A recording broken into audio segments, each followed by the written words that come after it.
वो सब कुछ विवादित बनने जा रहा है। इसके बाद एक साथ सब एक झटके में सब कुछ विवादित हो जाएगा। अभी तक वक्फ की संपत्तियों का जो देखरेख करने का पूरा पावर था वो वक्फ बोर्ड का था।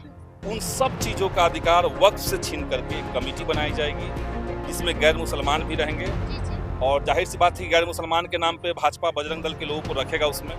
और उसके बाद सारी संपत्तियों पे विवाद, तनाव और देश का सामाजिक ताना बाना में एक बिखराव, ये वाली स्थिति बनेगी जी। और ये देखिए सिर्फ मुसलमानों का मसला नहीं है।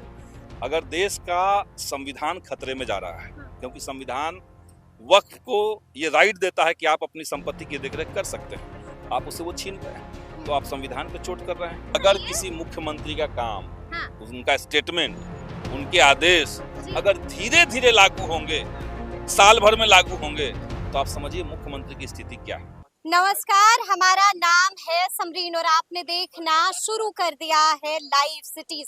देखिए आज से यानी कि 25 नवंबर से शीतकालीन सत्र की शुरुआत हो चुकी है और विपक्ष लगातार मूड में है सरकार को घेरने के। लगातार विपक्ष चीख चीख कर कह रहा है कि सरकार की मंशा सही नहीं है, सरकार की मंशा अच्छी नहीं है। देखिए इसको लेकर के अभी अभी हमने भी सीपीआईएमएल के विधायक संदीप सौरभ से बातचीत की है और जानने की कोशिश की है कि आखिर इस वक्त विपक्ष इतना भड़का हुआ क्यों है। ये भी जानने की कोशिश की है कि आखिर इस बार के सत्र में विपक्ष का मुद्दा क्या कुछ रहने वाला है। देखिए यहाँ पर सवाल शिक्षा विभाग को लेकर भी पूछा गया था, क्या कुछ कह रहे हैं सीपीआईएमएल के विधायक संदीप सौरभ। सबसे पहले आप उनको सुनिए। देखिए यहाँ पर इस वक्त हमसे बातचीत करने के लिए माले विधायक संदीप सौरभ जी, आप लोग खूब नारे लगा रहे हैं, क्या कुछ मुद्दा होगा इस बार? देखिए वक्फ संशोधन बिल जो 2024 सरकार ला रही है, केंद्र की सरकार, हम लोग चाहते हैं कि वो न लाया जाए, उसको रद्द करे क्योंकि उसकी मंशा बहुत खतरनाक है। मंशा खतरनाक इसलिए है क्योंकि देश में मुसलमानों के जो भी सामाजिक और धार्मिक संपत्तियां हैं वो सब कुछ विवादित बनने जा रहा है। इसके बाद एक साथ सब एक झटके में सब कुछ विवादित हो जाएगा। अभी तक वक्फ की संपत्तियों का जो देखरेख करने का पूरा पावर था वो वक्फ बोर्ड का था और जो मुस्लिम समुदाय में पुराने समय में जिन लोगों ने अपनी जमीनें दान की थी कि अल्पसंख्यक समाज का कल्याण इससे होगा, उनकी बेहतरी के लिए हम देते हैं, उनका सामाजिक धार्मिक कामकाज इससे होगा, उन सब चीजों का अधिकार वक्फ से छीन करके एक कमेटी बनाई जाएगी जिसमें गैर मुसलमान भी रहेंगे और जाहिर सी बात है गैर मुसलमान के नाम पे भाजपा बजरंग दल के लोगों को रखेगा उसमें। और उसके बाद सारी संपत्तियों पे विवाद, तनाव और देश का सामाजिक ताना बाना में एक बिखराव, ये वाली स्थिति बनेगी। अच्छा। आप देखिए हम लोग चाह रहे हैं कि बिहार विधानसभा में, चूंकि लोग कहेंगे कि भाई तो केंद्र का मुद्दा है, लेकिन बिहार सरकार एक पोजीशन तो ले सकती है। हम चाहते हैं कि बिहार विधानसभा से एक प्रस्ताव पारित हो कि वक्फ संशोधन बिल 2024 को सरकार खत्म करे, वापस ले, इस तरह का एक प्रस्ताव बिहार विधानसभा से भेजा जाए, यही हम लोग मांग। बीते दिन आपने देखा था कि मुसलमानों का एक बड़ा सम्मेलन भी हुआ था, मौलाना मदनी पहुंचे थे जी। और ये देखिए सिर्फ मुसलमानों का मसला नहीं है।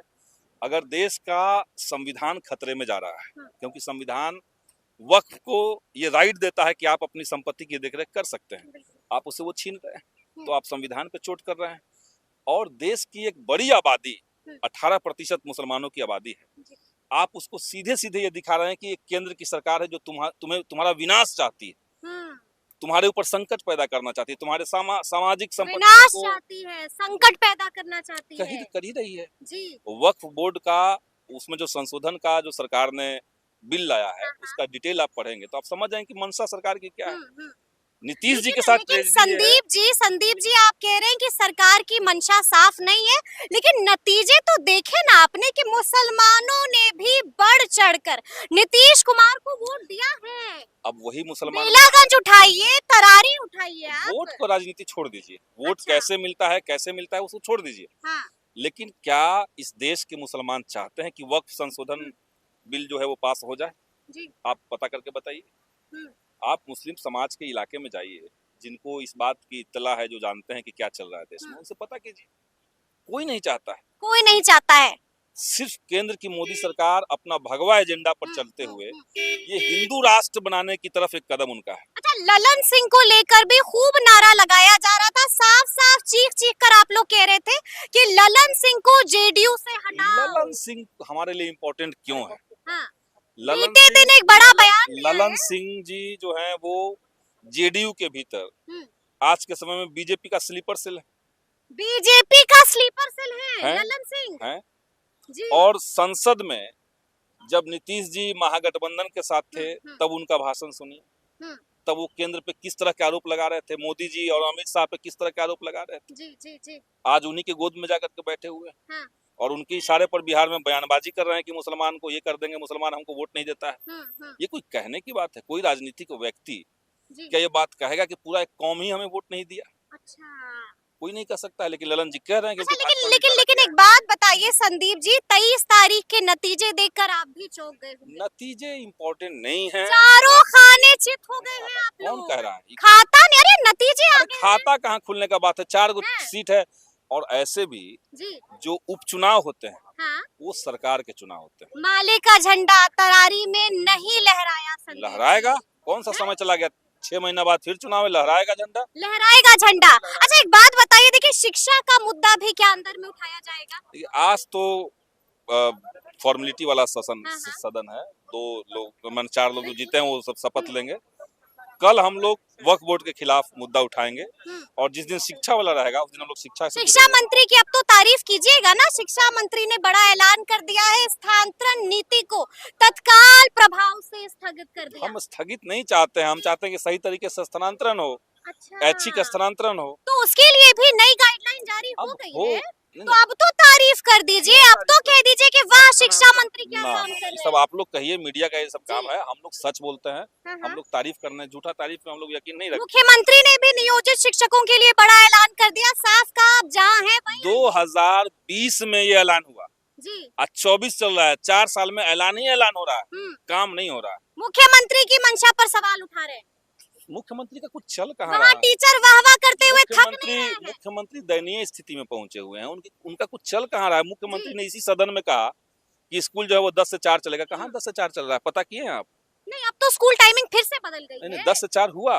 10 से 4 नहीं हुआ, मुख्यमंत्री ने क्या कहा था? जी क्या कहा था मुख्यमंत्री ने? 10 से 4 कहा था। जी जी एक दिन नहीं कहा, 2 दिन नहीं कहा, 3 दिन कहा। धीरे धीरे ऐलान हो ही रहा है ना, मुख्यमंत्री का वो बात भी धीरे-धीरे ऐलान होगा। हो जाएगा। अब अगर सबर रखिए, आप लोग तारीफ करने को तैयार अगर नहीं है। किसी मुख्यमंत्री का काम, हाँ। उनका स्टेटमेंट, उनके आदेश जी। अगर धीरे धीरे लागू होंगे, हाँ।